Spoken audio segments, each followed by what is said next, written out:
الحمد للہ رب العالمین والصلاة والسلام علی حبیبہ محمد وآلہ وصحبہ اجمعین اما بعد فاعوذ باللہ من الشیطان الرجیم بسم اللہ الرحمن الرحیم ثم آتینا موسیٰ الکتاب تماما علی الذی احسن تفصیلا لکل شیء وہدی ورحمۃ لعلہم بلقاء ربہم یؤمنون اللهم سبحانك لا علم لنا إلا ما علمتنا إنك أنت العليم الحكيم مولاي صل وسلم دائما أبدا على حبيبك من زانت به الرسل. معزز سامعین کرام، السلام علیکم ورحمۃ اللہ وبرکاتہ. ارشاد باری تعالیٰ ہے، پھر ہم نے موسیٰ علیہ السلام کو کتاب دی جس سے نیک عمل کرنے والوں پر نعمت پوری کر دی، اور اس میں ہر چیز کی وضاحت اور رہنمائی اور رحمت ہے تاکہ وہ لوگ اپنے پروردگار سے ملنے پر ایمان لائیں. معزز ناظرین کرام، قرآن کریم میں متعدد جگہ یہ بات ملتی ہے کہ جہاں قرآن کریم کا ذکر فرمایا گیا ہے، اسی طرح ساتھ حضرت موسیٰ علیہ السلام کی عطا جو ان پر اللہ کریم نے فرمائی اس کا تذکرہ فرمایا، اور یہ حصے متعدد جگہ ہیں. انبیاء علیہ السلام کی ہستیوں پر کلام ذاتی کا نزول یہ ایسا وصف ہے اور ایسی عطا ہے جو عمومی نہیں ہے، انتہائی خصوصی ہے. حضرت جی رحمۃ اللہ تعالی علیہ اس موضوع پر جب تحریر فرماتے ہیں، بیان فرماتے ہیں، تو فرماتے ہیں کہ انبیاء علیہ السلام کو بنیادی طور پر 3 خصوصیات عطا کی جاتی ہیں، جس میں پہلا حصہ یا وصف پاکیزگی، نفاست، طہارت اور اس درجے کی کہ اس کیفیت اور حال جو ہے یہ ملائکہ سے بلند ہوتا ہے. اور یہی نفاست، طہارت اور پاکیزگی کلام ذاتی کو حاصل کرنے کا سبب اور اسے سمجھنے کی توفیق کا سبب بنتی ہے. اب کلام ذاتی کا نزول وراء الورا انداز سے ہے کہ جسے اور کوئی نہ دیکھ پا رہا ہے نہ سن رہا ہے، لیکن انبیاء علیہ السلام کے قلوب پر اس کا اگر نزول ہو رہا ہے، وہ ہستیاں اسے سمجھ بھی رہی ہیں، اپنے انداز سے سن بھی رہی ہیں، اور اپنے انداز سے اس کی کیفیات جو ہے انہیں حاصل بھی کر رہے ہیں. پھر دوسری خصوصیت جو ہے کہ کلام ذاتی کا حصول انتہائی پہلو وہ جس سے کسی اور کو سمجھ یا آشنائی نہ پہنچ سکے، لیکن جسے وراء الورا کہ کوئی باریک سے باریک شے سے بھی اگر کہیں تو اس سے بھی باریک ہے، لیکن اسے مخلوق تک اعلانیہ طور پر پہنچانا، مخلوق تک وہ حق پہنچانا، کیونکہ خالق کا کلام ہے، مخلوق کو مخاطب فرمایا جا رہا ہے، احکامات دین مخلوق کے لیے ہیں. یہ دوسری خصوصیت کہ وہ حصہ کہ حاصل کرنے کی استطاعت. پھر جسے حاصل کیا اس درجے کا وصف کہ کلی طور پر منوعن کمی بیشی کے بغیر، اور یہ بہت بڑی خصوصیت ہوتی ہے. ہم باتیں سنتے ہیں، ظاہری آنکھوں سے دیکھتے ہیں، لیکن دھوکہ کھا جاتے ہیں. لیکن اس درجے کی پاکیزگی اور نفاست انبیاء علیہ السلام کے قلوب میں ہوتی ہے کہ بعین ہی جو عطا فرمایا گیا اسے مخلوق تک پہنچا دی. اب وہ حصہ جب مخلوق تک پہنچتا ہے تو جو تیسری خصوصیت بنیادی حضرت جی رحمۃ اللہ تعالی علیہ تفسیر کرتے ہیں یا اس پر جو شرح کرتے ہیں، وہ فرماتے ہیں کہ دنیا کے معاملات میں ضروری نہیں ہے کہ ہر سوال کا جواب کوئی دے سکے.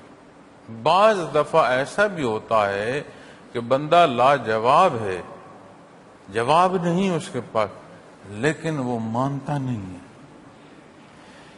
انبیاء علیہ السلام کی خصوصیت کہ جس حصے کی اور جس حق کی وہ اطلاع ارشاد فرما رہے ہیں، ماننے والا نہ صرف لاجواب ہوتا ہے بلکہ نہاں خانے دل سے مانتا ہے، اور اس درجے کا مانتا ہے کہ اس حق کو اپنا لیتا ہے۔ یہی سبب ہے کہ دنیا میں جب اسلام پھیلا تو جہاں تک اسلام کی روشنی اور نور پہنچا، وہاں کی مخلوق بحیثیت مسلمان مزید حق پھیلانے کا سبب بنتی چلی گئی۔ وگرنہ آج بھی اگر ہم دیکھیں، تاریخ انسانی کو ہم دیکھیں کہ فاتح اور مفتو یہ حالات تاریخ انسانی کے ساتھ چلتے آتے ہیں، آج بھی ہیں۔ الفاظ کچھ کہے جا سکتے ہیں، لبادے اوڑھے جا سکتے ہیں، لیکن باریکی اگر دیکھی جائے تو کوئی فاتح ہے، کوئی مغلوب ہے، کوئی غالب ہے، کوئی مغلوب ہے، حق ہے نہ حق ہے، یہ الگ گفتگو ہے۔ لیکن جہاں جو مغلوب ہے وہ مار کھا رہا ہے لیکن غالب کا حصہ نہیں بنتا۔ دین اسلام جہاں تک پہنچا وہاں یہ دنیا کے حصوں میں جو غالب اور مغلوب ہونا ہے یا فاتح اور شکست خوردہ ہونا، ان معنوں میں نہیں آتا۔ چونکہ ظلم روکتا ہے، عدل اور انصاف مہیا فرماتا ہے دین اسلام، اس لیے جہاں تک پہنچا وہاں مخلوق اس حق سے جب روشناس ہوئی، اور یہ کیفیت جو انبیاء علیہ الصلوۃ والسلام کی خصوصی ایک حصہ ہے، ایک عطا ہے کہ وہ جب ارشاد فرماتے ہیں حق کو، تو جو جسے حق نصیب ہوتا ہے معنی و مفاہیم اس کے نہاں خانے دل میں اترنا شروع ہو جاتا ہے۔ وہاں ایسا نہیں ہے کہ حق کے مقابل الفاظ کمزور ہوئے تو وہ خاموش ہوا۔ حق کا ماننا اس درجے پر پہنچا دیتا ہے کہ بندہ پورے خلوص کے ساتھ اس حق کے ساتھ جڑ جاتا ہے، اس حق پر عمل پیرا ہونا شروع ہو جاتا ہے۔ اب یہ حصے رکتے نہیں ہیں، ہماری بحث ہو سکتی ہے،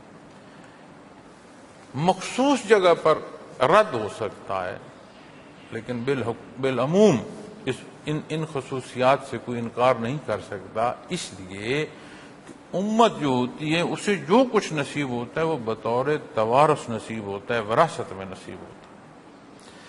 اب آج جو کچھ بھی ہے اس کا صحیح اور غلط، اس کا پیمانہ قرآن و سنت ہے، نبی کریم صلی اللہ علیہ وسلم کی ذات اقدس ہے۔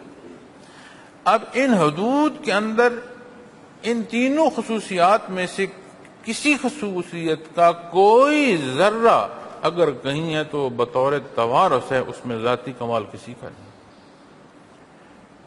چونکہ بحث رہتی ہے مشاہدات پر، کشف پر، اور کشف اور اس مشاہدے کو ایسا بھی دیکھنے میں آیا ہے کہ اسے ذریعہ معاش بھی بنایا گیا۔ اب جہاں اس کیفیت کو، اس حال کو ذریعہ معاش بنایا گیا، وہاں اس کا ہونا یا اس کے ہونے کی دلیل کیا ہو سکتی؟ اس لیے کہ یہ جو کشف اور الہامی کیفیت ہے، یہ جسے عطا کی جا رہی ہے اس کے لیے اور اس کے سمجھنے کا، درست یا غلط ہونے کا جو پیمانہ ہے وہ قرآن و سنت ہے۔ پھر جو محسوس کر رہا ہے یا جس نے کچھ دیکھا وہ اس کی ذات کے لیے ہے، وہ مخلوق کو حکم نہیں دے سکتا، کیونکہ مخلوق کا حکم مکمل ہو چکا ہے جب ارشاد فرما دیا گیا ہے آپ صلی اللہ علیہ وسلم کی رسالت کا اور خاتم النبیین کا، اور آپ کی ذات رحمت للعالمین امام الانبیاء اس راہ کا مسافر امتی ہے، اس کا درجہ ماننے کا ہے، اس کا درجہ حکم دینے کا نہیں۔ تو معزز سامعین کرام، تو یہاں جب بات کی جاتی ہے تورات یا انجیل کی، اس سے بھی مراد یہی ہے کہ وہ حق جو اللہ کریم نے مخلوق کو عطا فرمایا، کرم اور احسان فرمایا کہ وہ اپنے مقصد تخلیق کو پہنچ سکیں۔ اور جب حق نصیب ہوتا ہے، دیکھیں نا یہاں فرمایا گیا ثم آتینا موسیٰ الکتاب تماما علی الذی احسن و تفصیلا لکل شیء، کہ پھر ہم نے موسیٰ علیہ السلام کو کتاب دی جس سے نیک عمل کرنے والوں پر نعمت پوری کر دی. یعنی یہ وہ رہنمائی ہے جس سے عمل صالح کی ترغیب بھی ملتی ہے، رہنمائی بھی ملتی ہے، اور جب عمل درست ہو، راستہ صالح اور درست ہو، منزل آسان بھی ہوتی ہے اور مسافر با منزل بھی ہوتا ہے. منزل کا آسان ہونا بہت بڑی بات ہے، لیکن مسافر کا با منزل ہونا مقصد کو پا لیتا ہے. تکمیل مقصد منزل کو پا لینا ہے. اس راہ کا آسان ہونا یہ بہت بڑی بات ہے، لیکن اس راہ کا مسافر کو منزل تک پہنچا دینا یہ کامیابی ہے. اور اللہ کریم نے ارشاد فرمایا کہ ہم نے موسیٰ علیہ السلام کو جو کتاب عطا فرمائی جس سے نیک عمل کرنے والوں پر نعمت پوری کر دی. نیکی بھی ہے، ترغیب بھی ہے، اور وہ نعمت ہے جو مقصد ہے حیات کا اسے پورا فرماتی ہے. وَتَفْصِيلًا لِكُلِّ شَيْءٍ، اور اس میں ہر چیز کی وضاحت، وَهُدًى، اور ہدا جب فرمایا جاتا اور رہنمائی. ہدا راستہ، لیکن وہ راستہ جو سیدھا ہو، جو منزل پر پہنچانے والا ہو، عین سیدھا راستہ جو منزل تک پہنچائے. چونکہ ہدا راستہ، تو جب فرمایا نا وَهُدًى وَرَحْمَةً لَعَلَّهُمْ بِلِقَاءِ رَبِّهِمْ يُؤْمِنُونَ، رہنمائی بھی ہے ورحمت، اور رحمت ہے. کسے نصیب ہو رہی ہے؟ نیک عمل کرنے والا. بنیادی طور پر ضرورت ہے نیت کی. کس راہ کا انتخاب کرتا ہے کوئی؟ ہم سمجھتے ہیں کہ جو کچھ دنیا یا حالات ہیں ہم نے زور بازو سے حاصل کرنے، یا زور بازو سے کوئی چھین کر لے گیا. نظام حیات ہے، اس کی اپنی تقسیم ہے. اس کی تقسیم سے طاقتور کون ہے جو اس کی تقسیم پر حاوی ہو جائے؟ یہ ممکن نہیں. ناسمجھی ہے، غلط فہمی ہے، کم علمی ہے، جہالت ہے، کچھ کہہ لو، یہ درست بات نہیں ہے. پھر جب حق پر اور نیکی پر چلنے والوں کی جو نعمت انہیں نصیب ہوتی ہے تو پھر اس نعمت سے کیا ہے کہ اس میں ہر چیز کی وضاحت ہے. ہر چیز کی وضاحت یعنی دنیا کی زندگی ہے، معاملات ہیں. کتنی ایسی چیزیں ہیں جنہیں ہم سن سکتے ہیں، جنہیں ہم دیکھ سکتے ہیں، اور کتنے حصے غیر مرئی ہیں. اب کسی کے احساسات ہیں، کسی کی خواہشات ہیں، کسی کی چاہتے ہیں. کون دیکھ رہا ہے، کون سن رہا ہے؟ لیکن جہاں کوئی سوال ہے یہ حق اس کا جواب ارشاد فرماتا ہے، رہنمائی فرماتا ہے. اب اس رہنمائی کے لیے ضرورت ہے کہ رہنما کا حکم مانا جائے، اور رہنما اللہ کریم نے دار دنیا میں انبیاء اور رسول مبعوث فرمائے، جنہیں وہ مرتبہ عطا فرمایا کہ کلام ذاتی نہ صرف حاصل کرنے کی استطاعت نصیب فرمائی بلکہ اس حق کو مخلوق تک بیان ہی منتقل فرمانا جو ہے یہ بھی وصف عطا فرما. اور نہ صرف وہ منتقل ہوتا ہے، اس کی کیفیت اور حال جو ہے وہ نہاں خانے دل تک اتر جاتا ہے. ثم تلیل جلودہم وقلوبہم الی ذکر اللہ. اللہ کریم کی یاد خال سے نہاں خانے دل تک ہر شے میں اس طرح کہ وجود کا حصہ ہو گئی. یہ عظمت ہے صحابہ کرام رضوان اللہ علیہ میں. کیسے؟ معیت محمد رسول اللہ صلی اللہ علیہ وسلم. اب یہ جو خیر القرون پر بات کی جاتی ہے، پوری فقہ کی بنیاد قرون صلح پر رکھی جاتی ہے. کس لیے رکھی جاتی ہے؟ اس لیے رکھی جاتی ہے کہ یہ وہ ہستیاں ہیں جنہیں زمانہ نصیب ہوا نبی کریم صلی اللہ علیہ وسلم کا، اور وہ قرب اس درجے کے ایمان کو پہنچا گیا کہ پھر غیر صحابہ سے اس درجے کا ایمان ہو نہیں سکتا.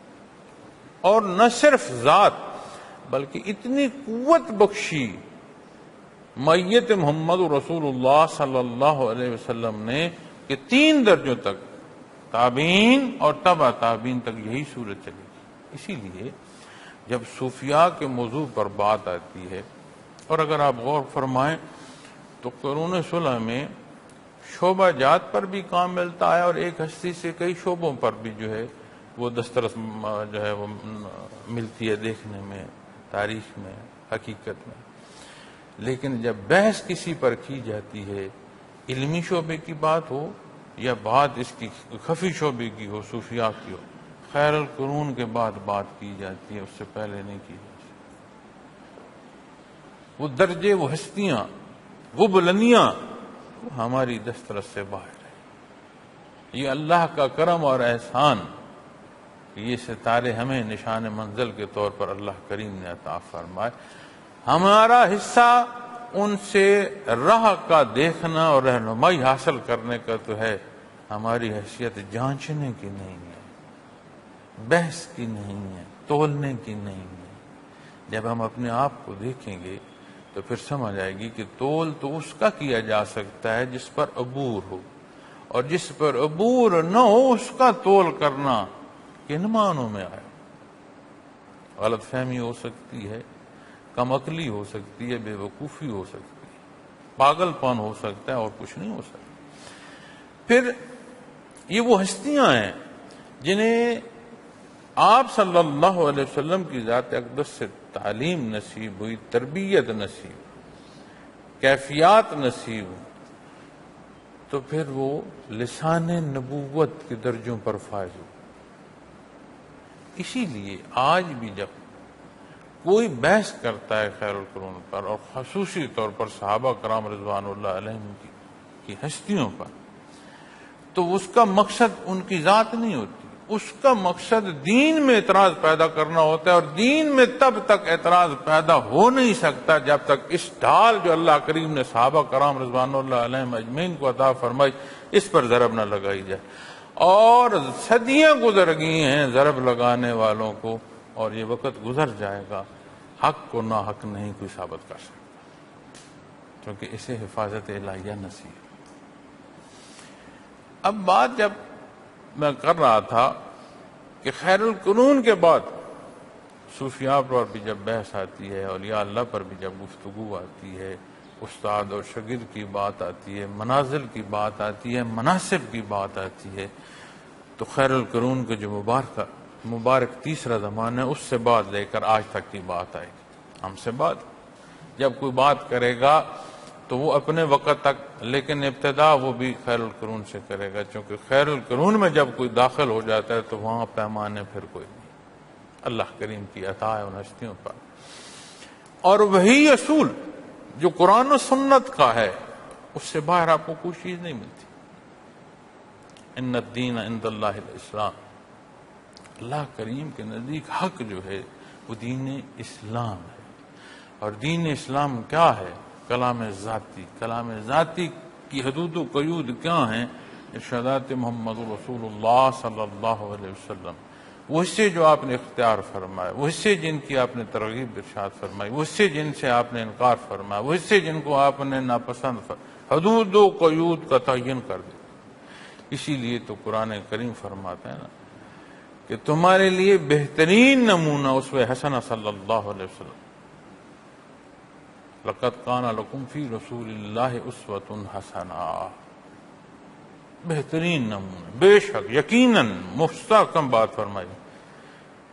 اس لیے کہ یہ وہ حدود و قیود ہیں جو قائم رکھیں گی اللہ کی راہ، جس مقصد کو پیدا کیا گیا ہے اس مقصد کے حاصل ہونے کا یہ بنیاد ہے، یہ سبب ہے۔ اور جہاں دنیا کی بات قرآن کریم میں کی گئی، ارشاد فرمائے گا آپ پڑھیں، مطالعہ کریں، آخرت کا حصہ بیان فرمائے۔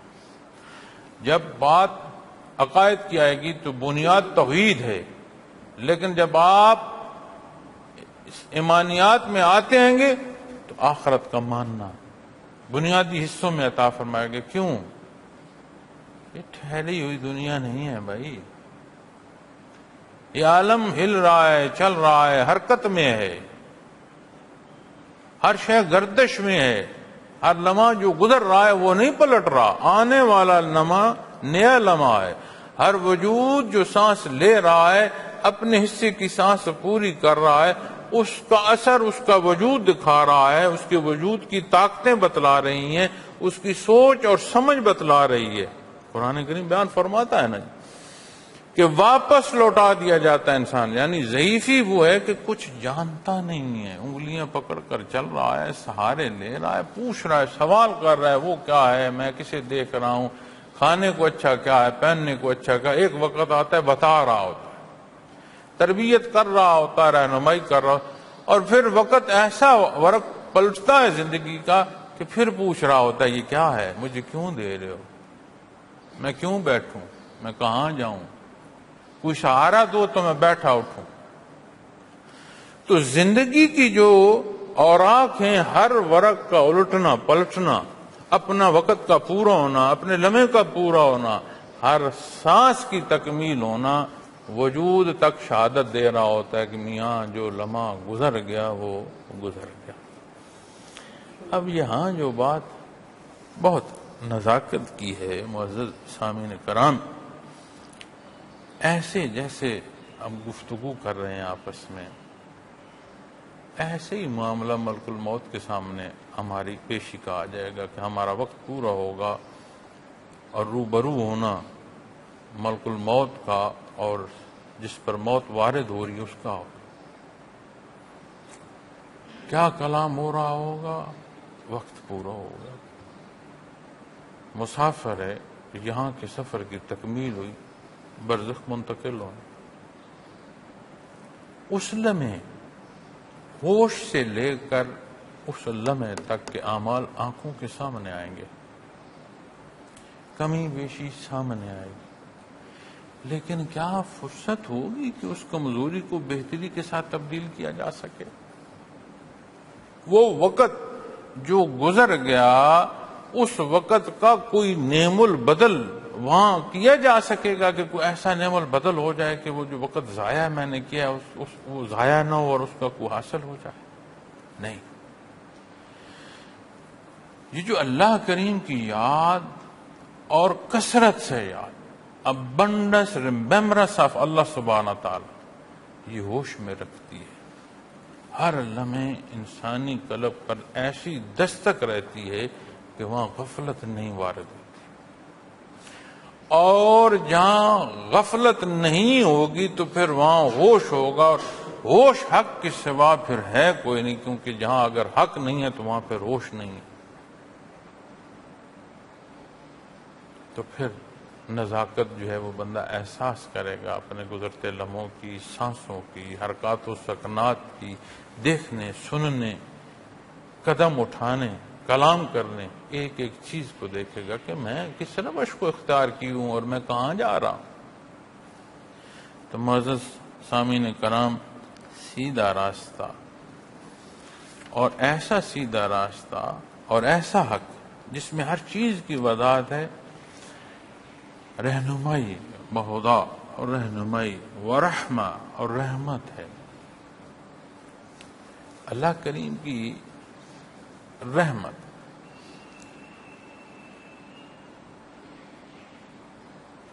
اس کی رضا کا سبب ہے،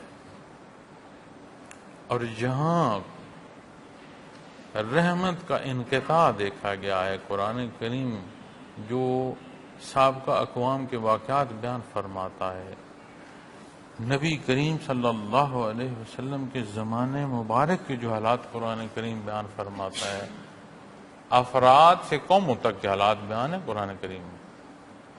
آپ صلی اللہ علیہ وسلم کے زمانے مبارک میں بھی انفرادی ارشاد بھی فرمایا گیا جواب کسی کی بات کا، اور اجتماعی طور پر اقوام سابقہ میں فرد پر بھی بات ارشاد فرمائی گئی اور قوموں پر بھی بات ارشاد فرمائی گئی۔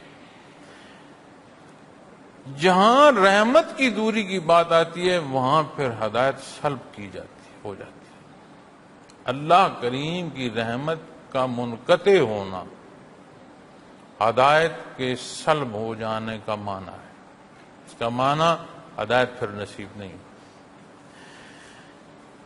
اور یہ حق ایسا ہے کہ رہنمائی دیتا ہے، حقیقی راہ دکھاتا ہے اور اللہ کی رحمت. اب جب اللہ کی رحمت پر ہم بات کریں گے اور رہنمائی کے حوالے سے بات کریں گے، اور وہ لوگ جنہیں یہ حصے نصیب ہوئے کہ وہ عمل صالح اختیار کریں گے، تو پھر دو پہلو بڑے واضح نظر آتے ہیں.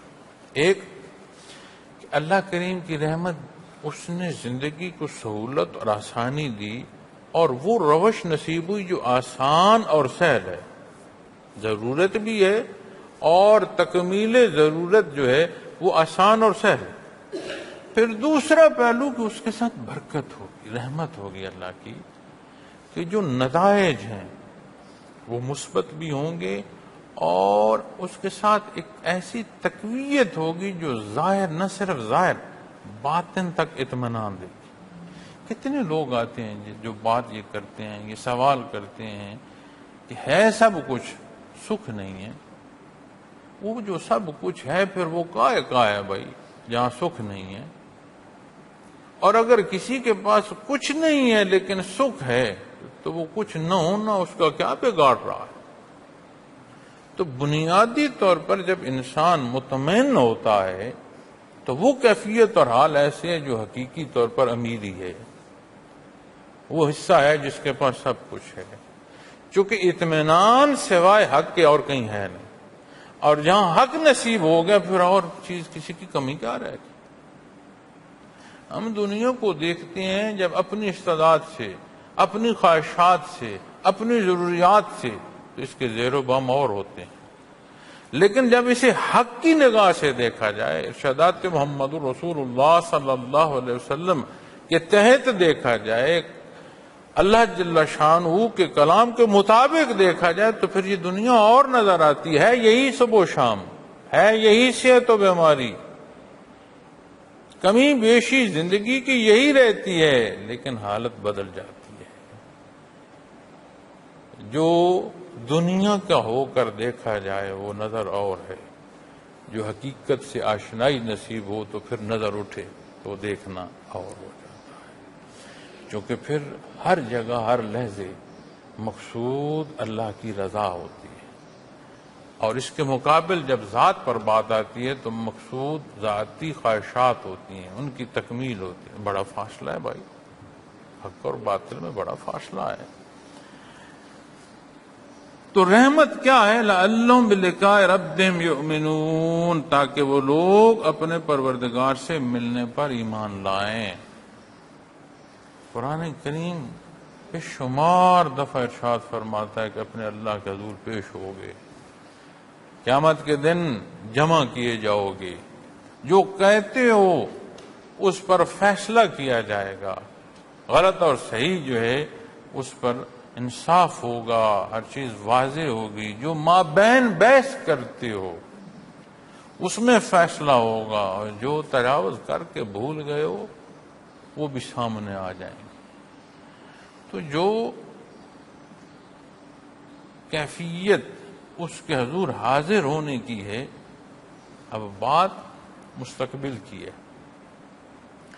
لیکن اس مستقبل کا حصہ روز محشر کا قائم ہونا، حساب کتاب کا ہونا، یعنی اللہ جل شانہ کی عدالت میں پیش ہونا، اس کے حضور روبرو ہونا، اس حال میں کہ جہاں انصاف ہو رہا ہے، اس دن جسے منتخب فرمایا میرے اللہ نے، قیامت کا بپا ہونا. وہ یقین جس درجے کا ہے اس درجے کی کیفیت معاملات میں نظر آئے گی. جہاں زیادتی اور تجاوز ہوگا قدم رک جائے گا. زیادتی ہو گئی، تڑپ ہوگی، تکلیف ہوگی. کیسے اپنے اللہ کے روبرو حاضر ہوں؟ کیا جواب دے سکتا ہوں؟ اس کی مخلوق سے زیادتی کی، جو تفویض قوت مجھے عطا فرمائے گی اس کا غلط استعمال کیا. ہر کوئی لڑکھڑائے گا، گھبرائے گا. گزشتہ روز سوال کیا گیا میڈیا کے پروگرام میں، میرے ساتھ جو شریک تھے دوسرے مہمان ان سے کہ نبی کریم صلی اللہ علیہ وسلم کی اسوہ کو چھوڑ دو، کلام ذاتی کو چھوڑ دو، بدر و عہد کی بات نہ کرو، صحابہ کے حصے نہ بتاؤ، لیکن مجھے حالات کا حل بتاؤ۔ تو یہ کیفیت جب ہمارے معاشرے میں ہوگی تو پھر یہ کچھ ہوگا نا جو ہو رہا ہے۔ بعثت محمد رسول اللہ صلی اللہ علیہ وسلم سے پہلے کیا حالات تھے، کیا روش تھی لوگوں کی؟ کیا کھاتے نہیں تھے، پہنتے نہیں تھے، طاقتور اور کمزور طبقات کی تقسیم نہیں تھی، سب کچھ تھا لیکن انتہائی ظلم تھا، اولاد قتل کی جاتی تھی، باپ کی خواتین بیٹوں میں وراثت میں تقسیم ہوتی تھیں، طاقت قانون تھا، انا ہر ایک کے اندر کی حکمران تھی، قتل و غارت پر فخر کیا جاتا تھا، نظمیں لکھی جاتی تھیں، شاعری کی جاتی تھی قتل و غارت پر اور اپنی انا پر، اور اپنے اجداد کی تعریفیں کی جاتی تھی۔ گھٹا ٹوپ اندھیرا، بعثت محمد رسول اللہ صلی اللہ علیہ وسلم نے تو ہر ایک کو حق عطا فرمایا، ایک ٹھہراؤ انسانیت کو نصیب ہوا اس حق سے۔ ہم امتی ہیں، بحیثیت امتی جب سوال اور جواب اس درجے کو پہنچ جائے کہ یہ حق ہٹا کر جواب دو تو پھر سوال نہ رہے گا، جواب تو کجا کہ وہ اس کی کوئی حیثیت رہے۔ بات سوال اور جواب اور بحث کرنے والے کی ذات تک آ جائے گی، چونکہ وہاں کا انکار کلام ذاتی کا انکار ہے، کلام ذاتی کا انکار اللہ جل شانہ کے مقابل آنے کی بات ہے۔ کس روش کو ہم جا رہے ہیں بھائی؟ ہم سمجھتے ہیں کہ جو وقت میرے پاس ہے شاید یہ ہمیشہ رہے گا، تو تھوڑا وقت پہلے دیکھ لو ہم کہاں تھے؟ ہم تو تھے ہی نہیں، تو رات اور دن کے آغاز اور اختتام تبدیلی ہو رہی تھی، لوگ آ رہے تھے، لوگ جا رہے تھے۔ آج میں اور آپ اگر ہیں تو ہم یہ سمجھنے کہ یہ ہم ہونا ہمارا کمال ہے، یا ہمارا ہونا زیر و بم پیدا کر دے گا کائنات میں؟ یہ کچھ نہیں ہوگا، ہوگا وہی جو اللہ کو منظور ہے۔ ہاں ایک بات ہوگی، میری اور آپ کی نیت پیمانے پر آ جائے گی۔ اللہ معاف فرمائے، اللہ معاف فرمائے۔ ہمیں اپنی حیثیت کا ادراک رکھتے ہوئے اس کے حضور ہمہ وقت معافی کا طالب ہونا چاہیے، منصفی نہیں مانگنی، رعایت مانگنی،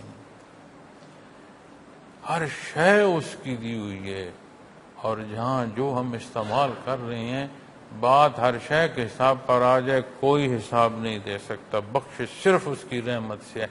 اس روش کو تو اختیار کرنے کی کوشش کریں جس سے اس نے پسند فرمایا، نبی کریم صلی اللہ علیہ وسلم کو مبعوث فرمایا، وہ ذات جن کی اقتدا، جن کے حکم پر چلنا رب العالمین کو محبوب کرا دیتا ہے، اس چلنے والے کی ذات کو اللہ اس سے پیار فرماتے ہیں۔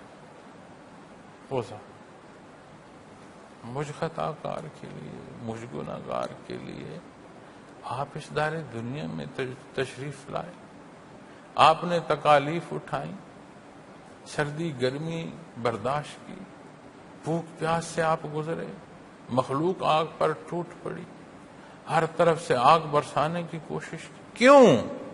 کہ آپ مجھے حق رہنمائی دینے کے لیے، عطا فرمانے کے لیے تشریف لائے۔ کیا قرآن کریم مجھے نہیں مخاطب فرما رہا؟ کیا حدیث مبارکہ مجھے مخاطب نہیں فرما رہی؟ کیا اسوہ حسنہ میری رہنمائی نہیں ہے؟ تو ان باریکیوں کو دیکھو تو صحیح، پھر دیکھو میری ذات ہے ہم کیا، حیثیت کیا۔ وہ بڑی بڑی بادشاہیاں اور بڑی بڑی طاقت اور فوجیں اور لاؤ اور لشکر، کیا خدائی کا دعویٰ، ایک لنگڑا مچھر، معذور مچھر خدائی کے دعووں کو نشت و نابود کر گئے۔ ہماری حیثیت کیا؟ اللہ کریم کی رحمت ہے کہ یہ حقائق سامنے رہیں۔ جہاں جس کے پاس جتنا اختیار ہے اسے دیکھو، اس کے مصارف کیا ہیں، کہاں صرف کر رہے ہو، کیونکہ جس کی طاقت دی ہوئی ہے اس کے حضور حاضر ہونا ہے اور اس ودیت حصوں کے حساب دینے ہیں، جواب دینا ہے۔ میں کل مطالعہ کر رہا تھا یا کسی کا واقعہ سنا، مجھے یاد نہیں، لیکن ایک لہجے کو میرا شریر کانپا کہ جب میں کسی کی بات سن رہا ہوں یا کسی کو میں نے پڑھا ہے اور اس کی گفتگو کلام ذاتی پر ہے، تو پہلا حصہ تو اس کے کلام کی کمی بیشی کا اسے خود جواب دینا ہوگا، دوسرا جو استفادہ کر رہا ہے اور اگر حق ہے تو الحمدللہ، اور اگر نہ حق ہے تو جو وہ بھٹک رہا ہے اس مخلوق کا حساب دینا ہوگا۔ یقین مانے میرے سامنے یہ منبر رسول آ گیا اور میرے سامنے قرآن کریم اور اس پر جو گزارشات میں آپ کو پیش کر رہا ہوں یہ اس وقت میرے سامنے آ گئی کہ کتنا نازک معاملہ ہے۔ پہلا تو جواب مجھے دینا پڑے گا کہ اس حق میں جو آمیزش میں نے کر دی، کو غلطی کی، کوتاہی کی، زیادتی کی، کمی بیشی کی۔ دوسرا جو مخلوق کو غلط راہ میں نے دکھائی، بڑا مشکل ہے بھائی، اللہ معاف فرمائے۔ تو پھر کیا یہاں کا بیان کرنا محض یہی ایک جگہ ہے جس کا حساب ہوگا؟ ہر ایک اپنے حصے کا جواب دے گا۔ جسے یہ موقع نصیب ہے تو وہ یہاں سے کلام کر رہا ہے، اسے درکار ہے کہ حق گوئی کرے، تجاوز نہ کرے۔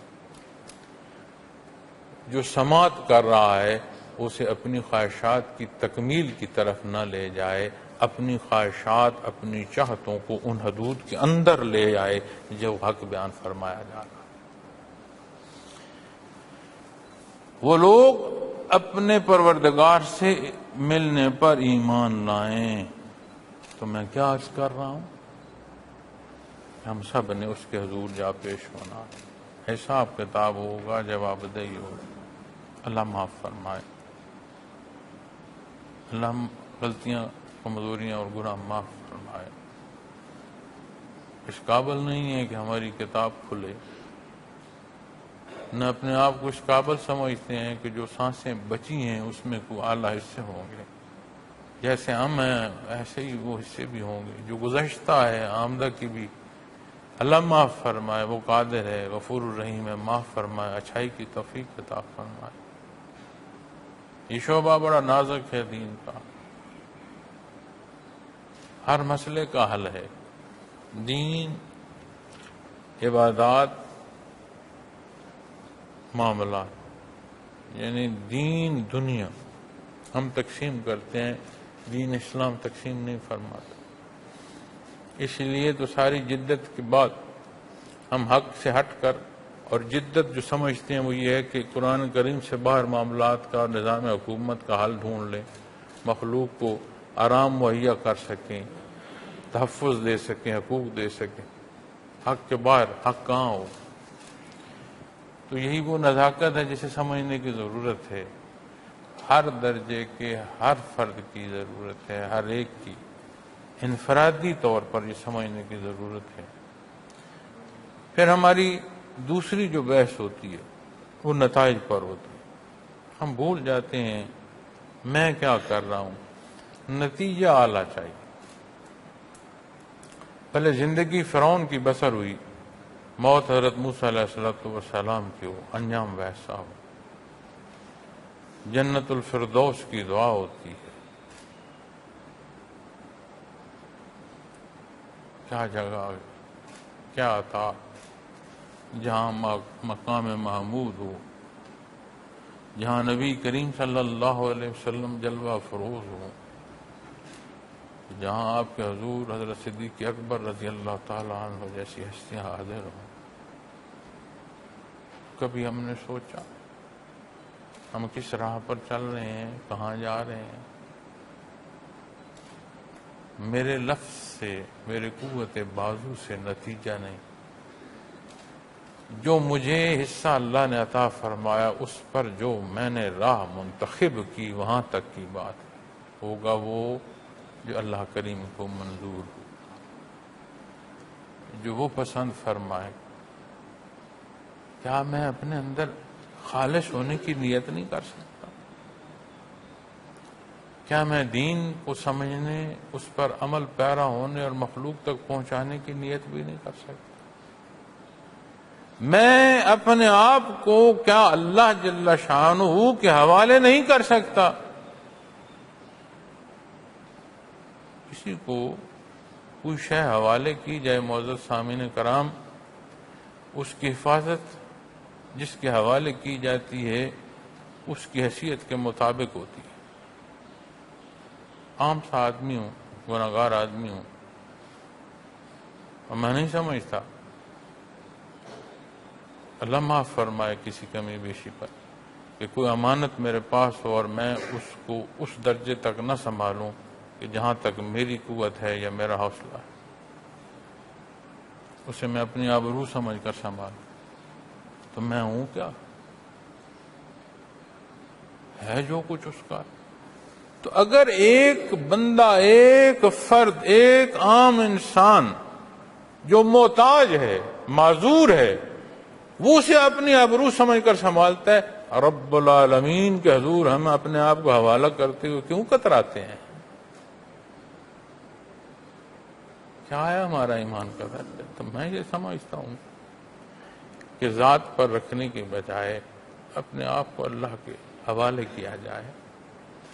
غفور الرحیم ہے، معاف فرمانے والا ہے، اسی کے دست قدرت میں بخشش ہے،